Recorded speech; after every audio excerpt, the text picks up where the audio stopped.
Right now, at this exact moment, you believe certain things are true.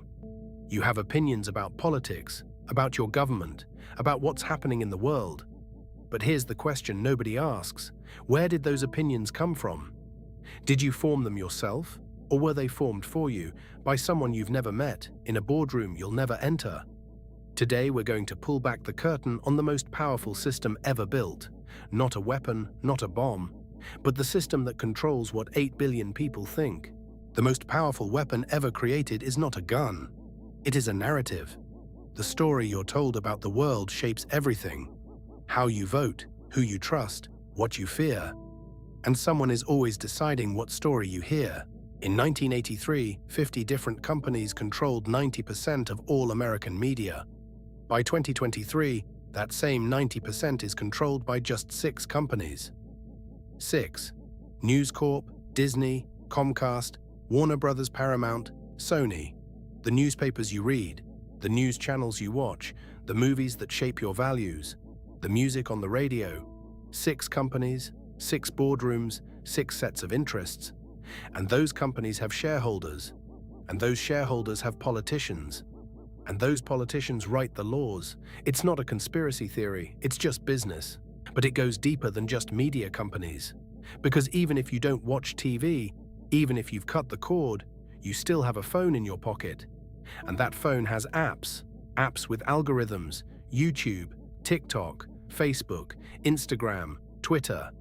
These algorithms have one job, not to inform you, not to educate you. Their job is to keep you watching, because every second you watch, they make money from advertising. So they learn something very quickly. Anger keeps people watching longer than happiness. Fear keeps people watching longer than hope. Outrage is more addictive than joy.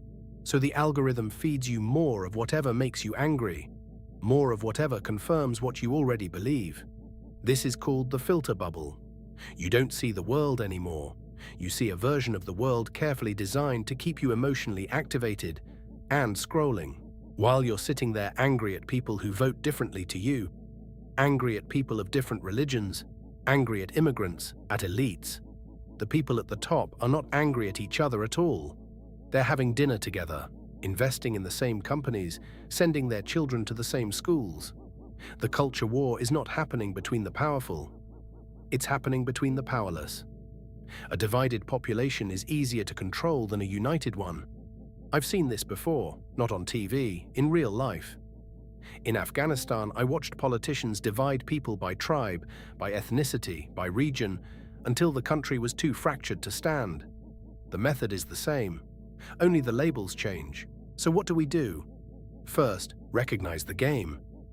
Every time you feel sudden outrage at a news story, pause. Ask yourself, who benefits from me feeling this way right now? That pause is the beginning of critical thinking. Second, diversify your sources. If all your news comes from one place, you are not informed. You are curated. Third, follow the money. Whenever a media outlet takes a strong position, ask who owns them. The money always tells the truth, even when the words don't. Fourth, protect your attention. Your attention is the most valuable thing you own. Be deliberate, be selective, be awake. The first act of resistance is to think for yourself. The people who built these systems, the media empires, the algorithms, the political machines, they are not evil geniuses.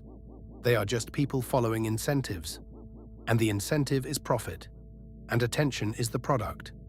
And you are what's being sold. But here's what they didn't count on.